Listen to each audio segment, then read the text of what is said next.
selamat datang di Puskesmas Walikukun. Saya perawat Tria Eri Setianing Tias. Kali ini kita akan belajar tentang penyakit ISPA. Apa sih ISPA itu? Berbahaya nggak sih penyakitnya? Yuk kita ulas bersama. ISPA atau infeksi saluran pernapasan akut adalah infeksi akut yang menyerang salah satu bagian atau lebih dari saluran napas, mulai hidung sampai saluran pernapasan paling bawah. Penyakit ini rentan dialami oleh balita dan lansia. Lalu, apa sih penyebab penyakit ISPA? Menular nggak sih penyakitnya? ISPA disebabkan oleh masuknya kuman ke saluran napas bagian atas melalui udara yang dihirup. Jadi, penyakit ini dapat ditularkan melalui udara. Bagaimana kita bisa mengetahui apakah kita mengalami penyakit ISPA?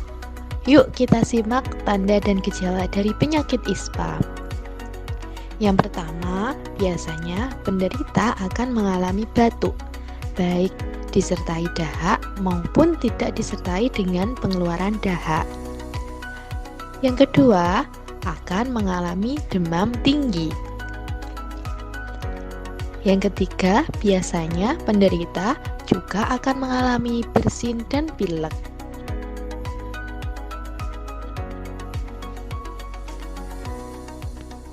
Apakah penyakit ISPA itu berbahaya? Apa aja sih komplikasi dari penyakit ISPA? Yuk, mari kita bahas. Ada beberapa macam komplikasi yang terjadi apabila penyakit ISPA tidak segera diatasi atau diobati. Yang pertama, bila menjalar ke ginjal akan menyebabkan infeksi ginjal. Yang kedua, bila mengenai jantung dapat menyebabkan infeksi pada otot jantung. Yang ketiga, bila mengenai otak dapat menyebabkan radang selaput otak. Astagfirullah, tinggi sekali Bagaimana jika suhunya. kita mengalami penyakit ISPA? Apa yang harus kita lakukan? Jangan panik ya, ada beberapa cara yang bisa kita lakukan untuk mengatasi penyakit ISPA. Yang pertama, kita bisa mengkonsumsi cairan yang cukup, yaitu dengan mengkonsumsi air putih yang banyak. Yang kedua, apabila kita mengalami batuk, dapat meredakan batuk dengan bahan yang aman yang ada di rumah. Antara lain dengan mencampurkan kecap manis dengan jeruk nipis atau madu dengan air jeruk nipis. Yang ketiga, harus istirahat yang cukup. Yang keempat, dapat mengkonsumsi makanan-makanan yang bergizi seperti buah dan sayur.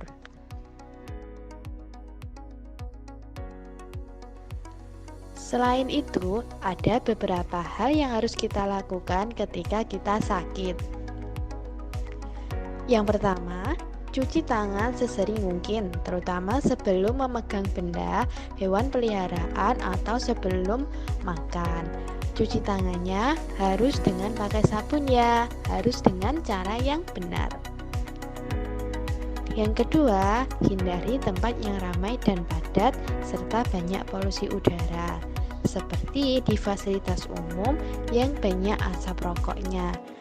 Kita dapat mengenakan masker agar terhindar dari polusi udara tersebut.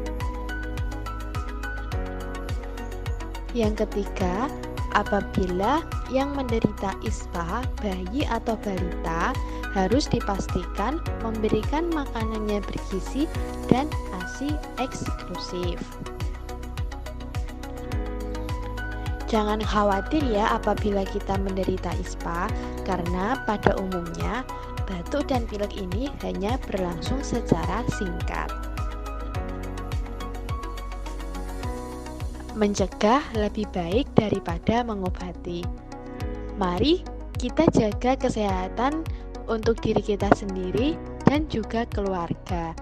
Jangan pernah malu untuk berobat ke pelayanan kesehatan atau ke puskesmas. Terima kasih.